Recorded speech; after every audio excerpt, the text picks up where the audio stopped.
Hello, everyone, and welcome back to The Rundown. I will be your host today, Craig DeLuz, coming at you from the West Coast, the left coast, behind the Iron Curtain, otherwise known as the Sierra, and today is Taco Tuesday.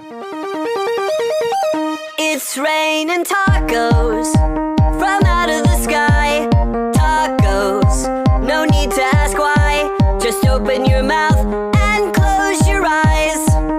It's raining tacos. It's raining tacos out in the street. Tacos, all you can eat. Lettuce and shells, cheese and meat. It's raining tacos. Yum, yum, yum, yum, yummity yum. It's like a dream. Yum, yum, yum, yum, yummity yum. Bring your sour cream. Oh, yes, Taco Tuesday, folks. Let us know what type of tacos will you be partaking of today in celebration of United. Well, is it Farm Workers Day or United Farm Workers Day? There is a difference. Farm workers just celebrate people who work the farm. United Farm Workers celebrates the union, which then raises the question. I thought we already had Labor Day. That was to celebrate the unions. But you know what today was really supposed to be, right? That's right. It was supposed to be Cesar Chavez Day. You know, the guy who, the pedophile who raped women and young children, who was head of the United Farm Workers movement and an icon to many on the left. So much so that they covered this mess up for over 50 years in order to protect his legacy. Yeah, that's how whacked out they are. They decided to, let him go ahead and rape kids and, rape women. Molest kids and rape women. Anyway, but hey, you know what? It is what it is, right? Anyway, I don't get the day off anyway. Never got the day off on this day. Although very interestingly, in California, a bunch of stuff is shut down on this day because, well, in California, we celebrate Cesar. Well, it was Cesar Chavez Day. It's now been changed to Farm Workers Day. The legislature, a legislature that, by the way, can't seem to get anything done in time, like, build water storage, build a light rail system or train system, bullet train system that, was supposed to be done a long time ago. It's now billions of dollars. Rebuild the state capitol or annex building, once again, over budget and taking a very, very long time. Needless to say, all of it let's just say they're not fulfilling their responsibilities, but that somehow they found a way to, get rid of Cesar Chavez Day. But anyway, I digress. We are here today talking about the news of the day. We're going to have a good time doing so. Hopefully, I'll say this again, hopefully you guys will appreciate the fact that, unfortunately Mike is not here. But then again, I told you Mike's going to be gone for a little bit, and I am here. You're here. We're all here, and we're going to have a good time doing it. So let's go ahead and start to get into it, but let's do like we usually do, and we usually start with a quick shout out to our sponsors, and I think that's an appropriate way to start off today's show. We'll start by introducing you to the folks over at Hitman Industries. Now, they make rifle and pistol caliber barrels, and they are available for purchase at any length. All you have to do is go to their website, hitmanindustries.net. There's a very good chance if you've purchased an AR in the last few years, you already have one of their barrels, which means you must like it. So before you decide you want to do a brand new build or you decide you want to rebarrel your old rifle, start your journey, start your experience, start your project over at Hitman Industries. And then we've got the California Republican Assembly working to help elect conservatives at all level of government, from school board all the way up to President of the United States. Ronald Reagan once referred to CRA as the conscience of the Republican Party. You need to find out why. Best way to do that is go to cragop.org. That's cragop.org. Visit their website, check them out, and become a member today. And then we've got the best in concealed carry tactical holsters available on the market at hawgholsters.com. That's HAWG holsters.com. That stands for Helping Americans Wear Guns. And how do they help you? Number one, by producing quality products. But then secondly, by giving you a discount on those holsters. All you have to do is use the discount code The Rundown, all caps, no spaces, one word, just like it is right up there, and you can get your hog holster on discount today. And then finally, the place where you can find all things tactical except the gun, that would be at uscombatgear.com. They specialize in group sales. So if you are the buying agent for your business, you're a buying agent for your agency, for your department, for your unit, for your club, whatever it is, get on over to uscombatgear.com. They have a huge selection. They have phenomenal pricing, especially for group sales. And oh, by the way, some of the best customer service available out there. Find out today. Go to uscombatgear.com, the place where you can find all things tactical except the gun. Now, also want to remind you, if you are watching this program, and I specifically watching this program, or who knows, maybe you're listening on the place where it's available on video, during the 3 o'clock hour, right, or during the 6 p.m. hour, 3 p.m. Pacific, 6 p.m. Eastern, and guess what? You are watching us live, and we're taking your comments live. We would love to hear what you think about the show. We would love to hear about where you're hearing us from, what you're doing while you're watching us. We'd like to hear about what you think about whatever it is that I'm talking about. In fact, I don't even care if you agree with me, because if you disagree with me, well, then that's all the better, because then I have a reason to mock you. Oh, wow. Is that a mockingbird? Man, is that a mockingbird? Is that a mockingbird?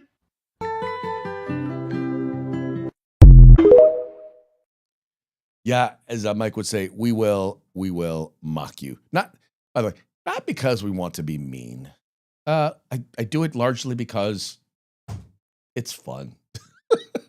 I'm amused, which is by the way, in case you were wondering, the primary reason why I do the show is I do it for my own entertainment. Anyway, and hey, sponsors get a little something out of it. So, well, what are you going to do? What are you going to do? Okay, let's go ahead and get into today's topics.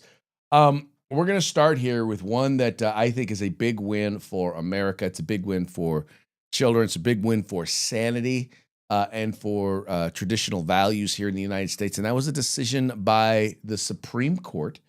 Has ruled, it's been a ruling that will allow people to, it will ban bans on conversion therapy. Now, I'll go ahead and I'll play this thing for over at MSNBC Now.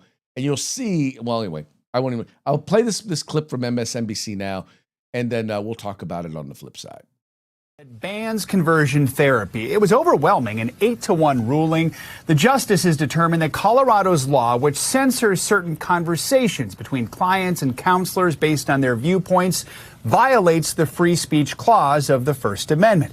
Now, this case was brought by a practicing Christian talk therapist who took on Colorado's law banning conversion therapy. It's a practice favored by many Christian conservatives, encouraging LGBTQ plus kids to either identify as heterosexual or, in the case of trans kids, to identify as the gender assigned to them at birth. Colorado's law banned that practice for licensed therapists. Okay, so being reported by Politico, one of the things I think that's important to notice here is this was an 8-1 ruling, right? Ketanji Brown Jackson, the one who can't tell you what a woman is. Yeah, her or them. Let's refer to them, because I don't know how if she can't tell you what a woman is, then how does she know she's a woman? Anyway, that having been said, she was the lone dissenting voice. Anyway, but they ruled 8-1 that the First Amendment prohibits states from using their licensing power to prevent therapists and other professionals from sharing particular views with patients. Let's read it here. It says states can't ban so-called conversion therapy aimed at changing a minor's sexual orientation or gender identity, the Supreme Court has ruled. The justices ruled 8-1 Tuesday that the First Amendment prohibits states from using their licensing power to limit the topics therapists and other professionals can discuss with their clients. Quote, the First Amendment stands as a shield against any effort to enforce orthodoxy or thought or speech in this country, Justice Neil Gorsuch wrote for the court's majority. The ruling is a win for the Trump administration, which urged the court to declare that Colorado's ban violates free speech rights. The case, Childs v. Salazar, was brought by Kaylee Childs, a licensed counselor who described herself as a practicing Christian who sometimes provides counseling informed by her faith. Childs said she wished to offer talk therapy to minors who want to reduce feelings of same-sex attraction or feel more comfortable in their bodies. Chili's isn't licensed to prescribe medicine or perform surgery, so the ruling does not directly impact states' power to regulate those sorts of interventions. Justice Ketanji Brown Jackson was the sole dissenter. She said the court was unwisely interfering in the long tradition of states regulating the practice of medicine and similar professions. Quote, Chili's is not speaking in the ether. She is providing therapy to minors as a licensed healthcare professional, Jackson wrote. She declared that conversion therapy is dangerous and said the court's decision, quote, opens a dangerous can of worms. Continuing the quote, it threatens to impair states' ability to regulate the provision of medical care in any respect. It extends the Constitution into uncharted territory in an utterly irrational fashion, and it ultimately risks grave harm to Americans' health and well-being, she added, reading portions of her dissent from the bench in a sign of deep disagreement. So, in other words, now let's be real clear here.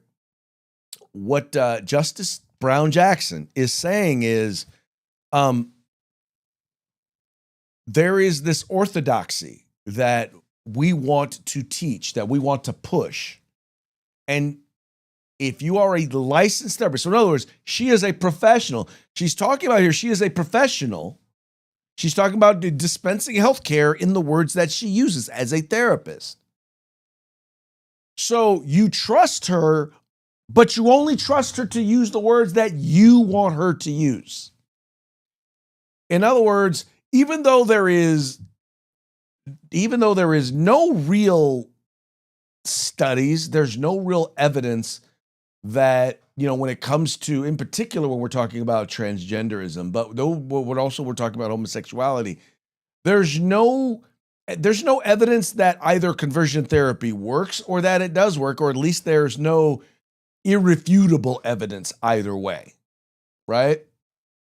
But there are medical professionals on both sides who some believe that it's dangerous, and some believe that it is actually helpful, or not having it available is dangerous.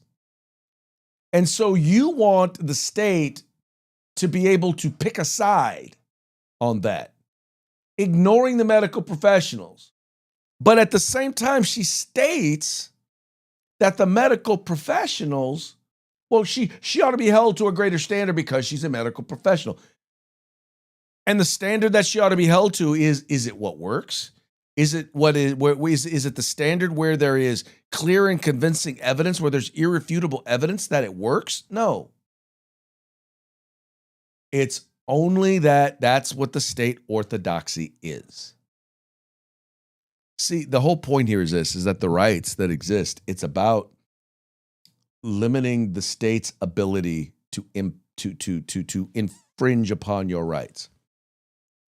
And when you start forcing people to deliver, once again, healthcare in a certain way, and by the way, there is absolutely zero evidence that conversion therapy is quote unquote dangerous. Now, I know that there are some therapies that when people think of conversion therapy, they think of, they're attaching electrodes to them and they're trying to shock the gay out of them. And I'm not saying that was something that never happened. I am saying that is not what most conversion therapy is. What a lot of conversion therapy is talking to people to help them to understand what are some of the roots of why they feel the way they feel, helping them to get at the roots of it, to determine, is this because of something that happened to you? Is this because of something environmental? Is it because of something medical? I mean, is there something there that is causing you to feel the way that you feel? I mean, I think there is a greater argument for homosexuality although once again, I'm not that I'm a supporter of it. I believe people, you live the way you live your life the way you want to live your life, as long as the rest of us are not forced to celebrate it and partake. But you live your life the way you want to live your life. I get to live my life the way I want to live my life, and I have a right to believe what I want to believe about the way I live my life and about the way you choose to live your life. I have a right to believe it. I shouldn't be rude. I shouldn't be nasty. I don't get to violate on your rights, but I have a right to believe what I believe. All right. But then when you get to the issue of, when we start talking about, in particular for children, the issue of transgenderism, we're talking about something that is very, very different, that historically a very, very small percentage of people have actually dealt with. But more and more, we're seeing those numbers increase dramatically. And much of it happens largely because of, and people get mad for me to say this, but a lot of it is a social contagion. And when I say a social contagion, I mean, society is telling you it's something that's cool, it's acceptable, and you will be loved, revered, and thought of as brave if you come out as transgendered. And there are a lot of people out there who want to be loved, who want to be accepted, who want to be seen as brave and accepting. And so this is a great way for them to fit in. There is a huge, huge crossover, much more a disproportionate. How about this? A disproportionate crossover with those who are transgendered and those who are dealing with with mental health issues, right? Whether it be depression, whether it be psychosis, whether it be uh, autism, which autism is it's mental. I don't know. It's a physical ailment, but that affects one's mental abilities. But my point is, there is a huge crossover, and it is such a huge crossover that it is too big to ignore and act like it doesn't exist at all. And when you start going into the idea of talking someone down the road of therapy, you start with therapy on transgenderism, right? Talking to them, and basically, in many cases, you would have some of these folks convincing children that, well, yeah, you're really transgender. You may, instead of being a tomboy, yeah, you're really probably just a boy. Or instead of just being a little effeminate boy, well, you're probably really a little girl. But then that has physical consequences, in that the next step in that therapy is gender affirming care, which includes medications that have long lasting, if not permanent, effects on the body, including sterilization and osteoporosis and much more. Then there's also the surgeries, right? The mastectomies, the bottom surgeries, all of those things that go into it, all for what now has been deemed little to no real change in one's mental health status. Anyway, I'm sharing all of this to basically help you to understand that this is a good thing. That allowing people to have the sorts of conversations that need to be had in some cases, so that people don't wind up making decisions that permanently change them physically, that permanently harm them off of a temporary feeling, right?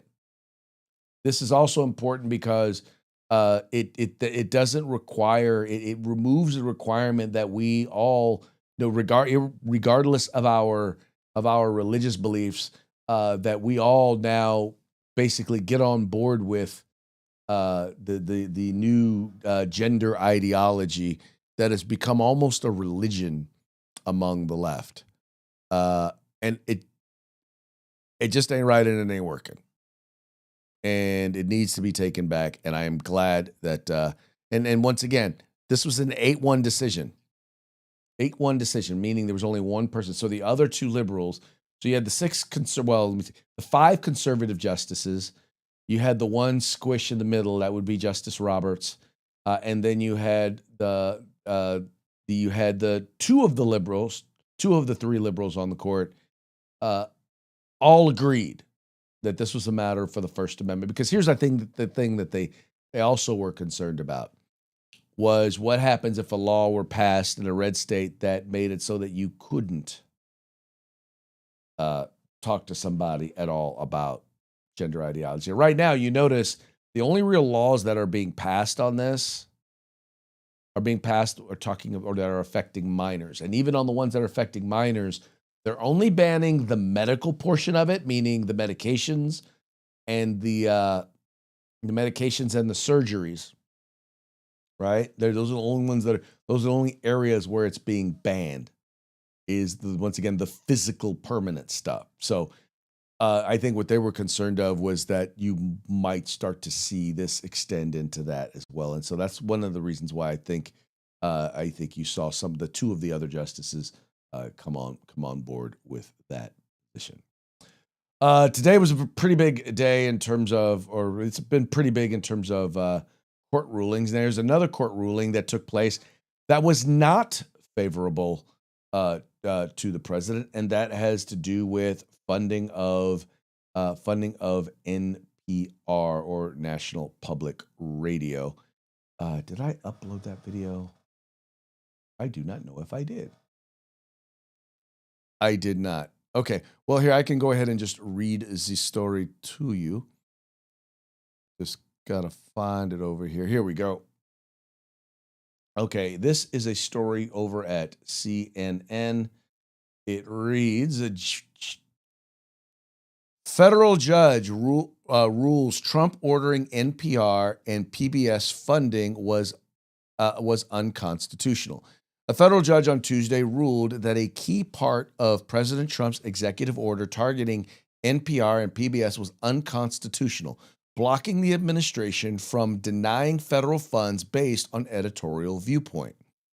The ruling will not reverse the Trump-led campaign to strip NPR and PBS stations of federal funding.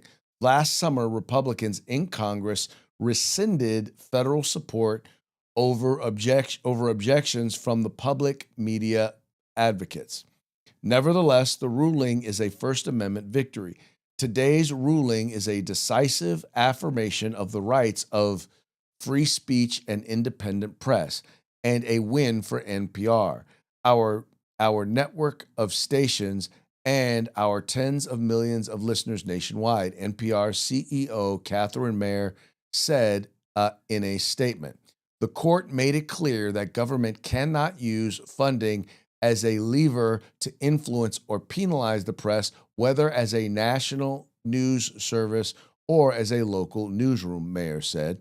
The ruling could lead to some funding for PBS and NPR in the future. That's because public broadcasters have also received grants from federal agencies in the past. For instance, in May of 2025, the Department of Education scrapped $23 million in funding for educational TV shows, a move tied to Trump's executive order that Judge Randolph Moss has deemed unlawful. The executive order prompted the public broadcasters to sue, titled Ending Taxpayer Subsidization of Biased Media, directed agencies to terminate any direct or indirect funding of NPR and PBS. Now, here's the thing, and this is it's kind of hard to figure out. So, first of all, I was glad to see them defund PBS. I think they have a right to. I think that Congress has a right to do so. I think that, though, if money had already been allocated, I think that he was going to be a little tough. And I think that's one of the things that the Supreme Court is talking, or not Supreme Court, this particular judge is dealing with at this point. The other thing is, this is an Obama judge. So, he probably definitely feels like, well, there's nothing biased about what PBS and NPR do because he happens to agree with them on the stuff that they promote. There's no doubt in my mind that he likely agrees with them on the stuff that they promote because they are left-wing, they are biased. Now, the key here, though, is that if the government is not allowed to penalize entities or news entities because of their political positions, this also swings the other way. meaning you don't get to leave out folks like the Daily Wire, or you don't get to leave out folks like the Washington Free Beacon or the Washington Times or the New York Post or the California Post. You have to make sure that they have the same access, or OAN has the same access.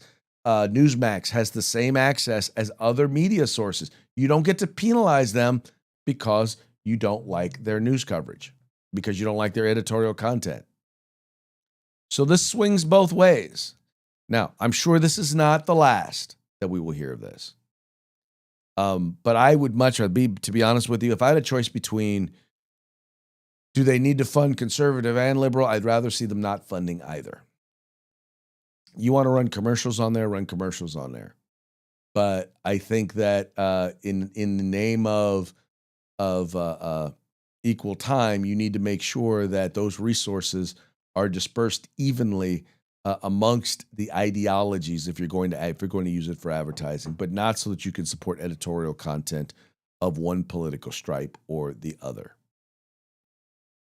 Yeah, that's just my 2 cents on that one. All right, moving right along.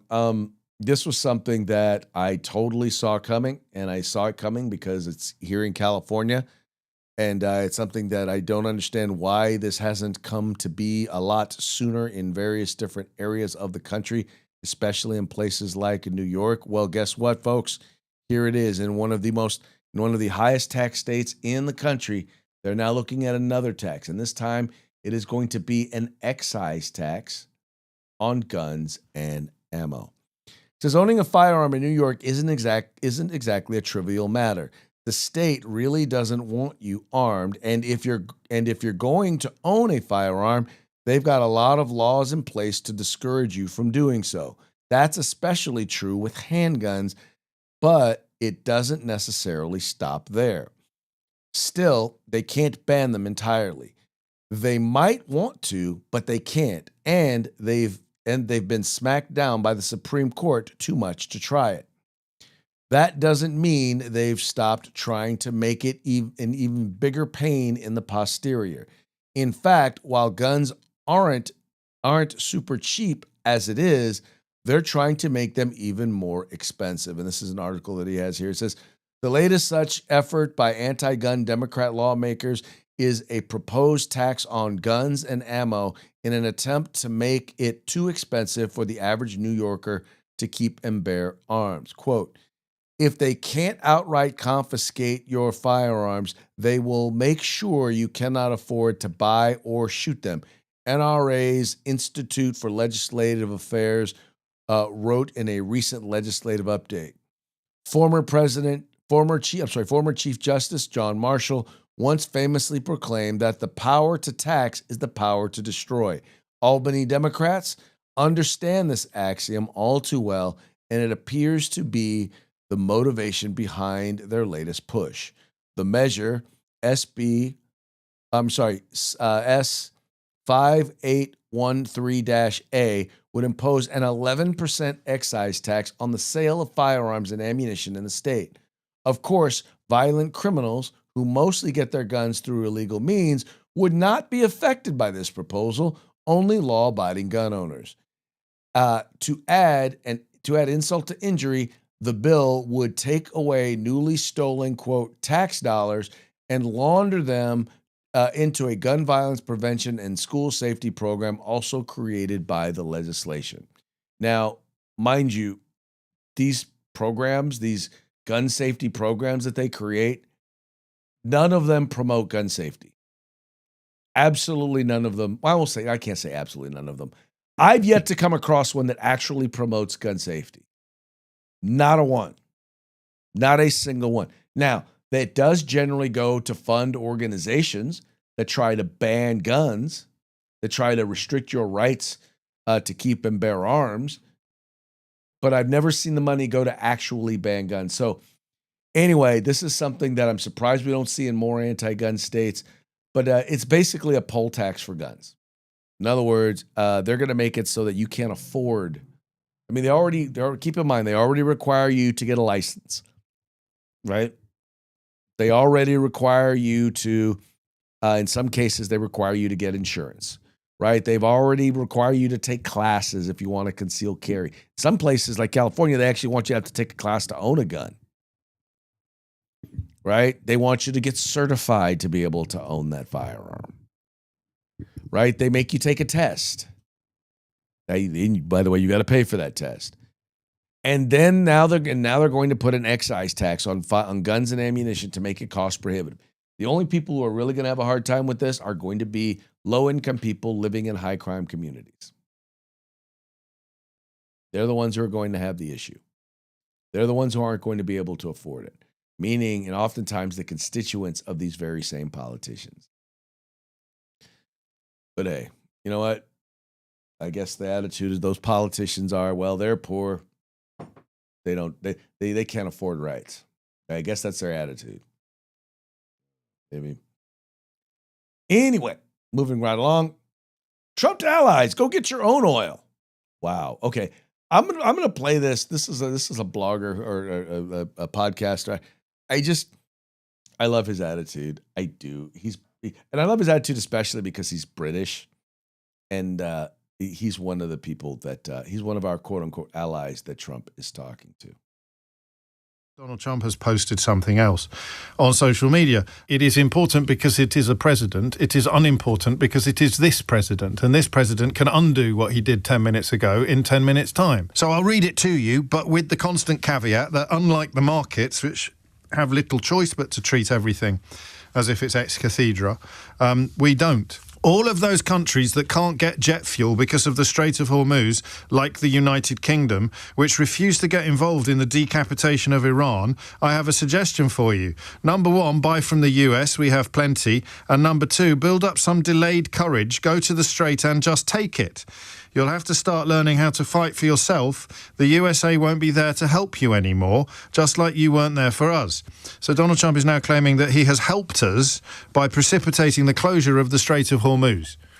If that's help, I'd hate to see what hindrance looked like. He goes on, Iran has been essentially decimated. The hard part is done. Go get your own oil. And okay, here it is. To get your own oil, Trump launched a tirade on Europe for not joining the Iran war. Well, there were going to be consequences, and this was going to happen. And now all of a sudden, it's like his attitude is, well, you know, fine, you go get your own oil. Look, anyway, here it says, dear Donald Trump has launched a tirade against the European countries that refuse to join us in the war against Iran, calling out UK and France as transatlantic relations soured from the spiraling conflict that has wreaked havoc on global economy. Havoc? Really? Anyway, on this Truth Social website, the U.S. president told governments worried about fuel prices to, quote, get your own oil by force from the Gulf. By force from the Gulf. Comments that sent oil prices even higher. Now, the thing is that he's trying to explain to them, like, look, we don't, I mean, what we're doing and what we're dealing with, we're fine. We don't get hardly any oil from there. We don't need that oil. You need that oil. And we tried to get you to come help us open it up. You don't want to. So you know what? Forget you. You deal with the consequences of our actions on your own. How about that? How about them apples, right? Because, I mean, let's just be honest. We're the ones primarily footing the bill for their national defense anyway. Right. And I think here Pete Hegseth makes a very good point when he's trying to help them understand why our position is the way that it is.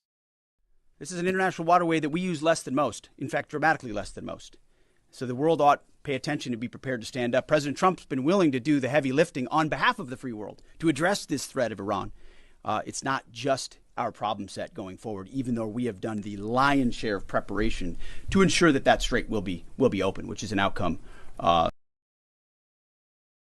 Now, first of all, let me just say this. I have a gentleman who works for a client who is, how shall I say, he just hates Pete Hegseth. And I realized what it is. He hates Pete Hegseth because Pete Hegseth is prettier than him.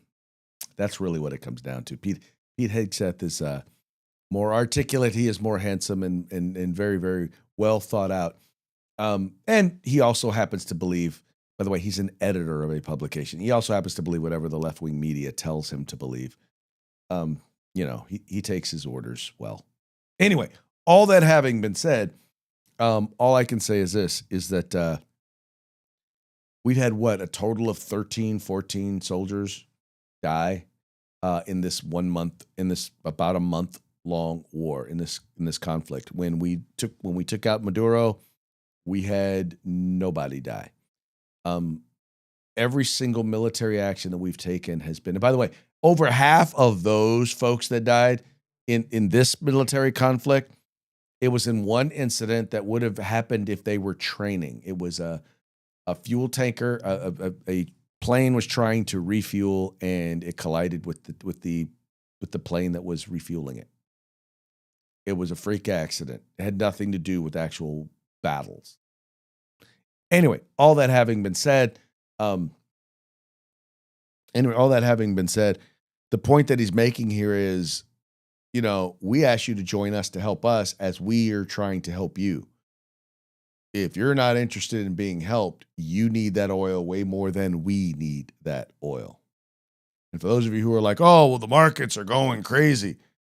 Once again, I will say it once again. Gas is now what, $3.89 a gallon? What were they at the peak of the Obama administration? $5.30, $5.29, something a gallon on average in the United States. By the way, that was when it was up over $6 here in California. So, yeah, no, I will tell you, and there are a couple of things that I will say, is that there are those who have some legitimate concerns about the war, about how we're going to deal with the Strait of Hormuz, what's going to come after. Are we going to wind up having to put boots on the ground? Is this going to be a long, protracted war? Is this going to turn into a forever war? What I will say to you is this. I would not say that your concerns are 100% wrong. I would say that they are 100% premature. We are on week 4. Almost all the things that you're saying, almost all the things that you happen to be concerned with are all things that, quite frankly, if we were at 6 months, I would have a harder time disagreeing with you. If we were at 1 year, I would have a harder time disagreeing with you. But you're acting as if we're already there. Like this thing should have been over with by now.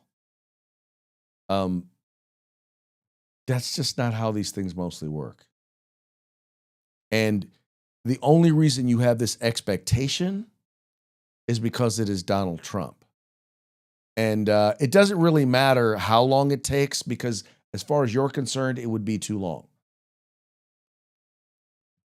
Even though not a couple of weeks before, the very same people were saying, you're not doing anything with Iran. You're not doing anything with Iran. They're going to get nuclear weapons.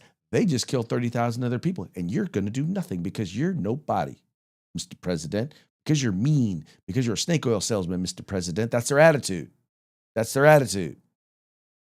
And now he's done something, and y'all lose your minds. He actually takes action, and y'all lose your minds. Why? Because Orange Man bad. And that's really it. It is Orange Man bad. And I will just, for those of you who consider yourselves to be reasonable individuals, I'm just going to offer this to you. I'm going to challenge you in this particular way. If Joe Biden were doing this very same thing, would you be just as upset? Would you be on Facebook and on Twitter and would you be out there at the No Kings protests doing the exact same thing if it were Joe Biden? Now, here's the next question. Were you around when Barack Obama was president? When he bombed like 7 or 8 countries without getting congressional approval? When he went after Libya, for example? Where were you? If that's the case, then where were you? I didn't see you. I didn't hear you say. And there are people right now who I know you didn't have anything to say. I know for a fact you didn't. You didn't have anything to say then. The only reason you have something to say now It's because Orange Man bad. All right, folks, that now brings us to our parting shots. Parting shots are brought to you by Hog Holsters. Just go to hogholsters.com.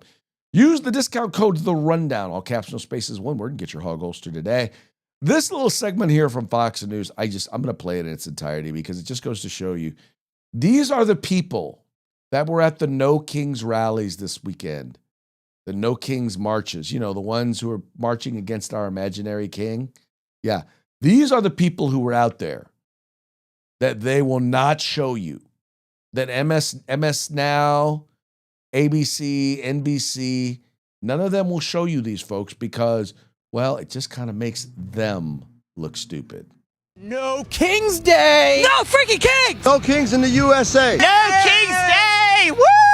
Yeah! No King's Day! What are we gonna do to the king? Can't be a king. Right. Right. Why is Donald Trump a king? Because he's nuts. He smells funny. For real? Is that a question? Because he has repeatedly overused his He's trying to abuse this world and try to make this place all about him. Why are you asking me this? You know the answer. What's the answer? You know it. What is it? You know the answer. So many people showed up. Imagine if they showed up like this for Kamala. People showed up for Kamala. Did that go the way you thought it was going to go? Nope. What is one action that Donald Trump took that is impossible to do under the Constitution, but he did it anyway? I can't name specific laws, I'm sorry. I lost a lot of thought on that. You're a reporter, so why don't you do your homework? Don't ask me. Went to war. Legally, he could do that. He can? Oh. Putting ice in our cities. Legally, he could put ice in cities. I don't really give about legally. Rename the Kennedy Center. Which amendment under the Constitution is he prohibited to renaming the Kennedy Center? I refer you to the New York Times 2 days ago. They had a list of 30 items. And you read it? I read it, absolutely. So what is one thing from that list? One thing from that list is I'm blanking. I did not fully read it. I've got it. I've read excerpts. He's trying to run again. If he's trying to run again, why'd he leave office the first time? Because he got voted out. So why won't he leave office now when he's term limited? Because he's a fascist, that's why. Did you left- not hear what I said? But he left He's the a first fascist. Are you affirming that you think President Trump is a fascist? I've spoken about... That's okay, you can just say yes. Okay. What's going to happen in the midterms? Anyway, there's a whole lot. There's like another minute and a half, 2 minutes worth of interviews, but you guys kind of get the point. Those are the folks who are kind of the driving force behind that. Anyway, all right, this next one here, this is what healthcare to a certain degree is. And this is fun. This is really not political, but anyone who's ever been to an urgent care can probably relate to this next routine. Nobody in an urgent care is like, this is where I thought my life would be. And I like that. That's actually a good feeling. You go to a doctor's office, they talk down to you, right? Diplomas on the wall. They're like, I went to school. I know everything. Urgent care is like, do you have $40? Let's figure this out together. We don't know any more than you know? Let's put our heads in a room and let's tackle this sinus infection as a team. And that's fun. There's camaraderie in an urgent care, I don't know if anybody's qualified, and that's a rush. That's a fun way to spend a day. You know how you fill out all your info in the lobby on like a clipboard, and then they take you to another room and act like you never did that? So the nurse comes in, we're face to face, she's asking me questions. She goes, what are you in for? I said, my nose is clogged. She said, you been taking anything? I said, just Sudafed. And she goes, oh, can you spell that for me? I was like, Sudafed? I maybe could. I would like you to take a stab at it, though, right? Feels like something you should know. I know y'all share a lease with a T-Mobile store, but this feels like day one stuff, honestly.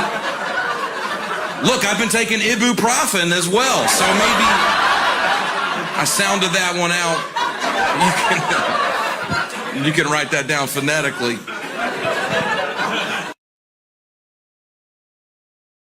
Yeah, been there, done that.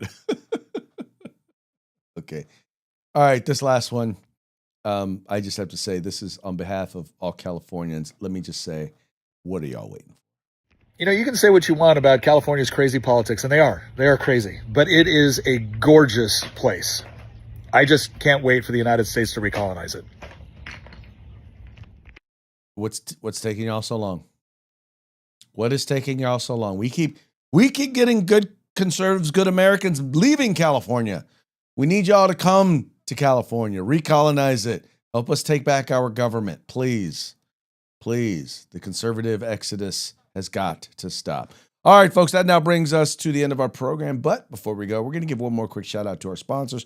We're going to start with Hitman Industries, rifle and pistol caliber barrels available for you to purchase at hitmanindustries.net. Then we've got the California Republican Assembly, the largest and fastest growing conservative grassroots organization in the state of California. Check them out at cragop.org. We've got the best in concealed carry tactical holsters available on the market at hogholsters.com. That's HAWG holsters.com, helping Americans wear guns. And then finally, the place where you can find all things tactical except the gun, and that would be at uscombatgear.com. All right, folks, that's going to be it for today's program. We will be back tomorrow. That will be on Hump Day. Till then, y'all have fun. Y'all stay safe. Encourage your friends to like and share the same way you've liked and shared. And we will see you mañana. Peace out.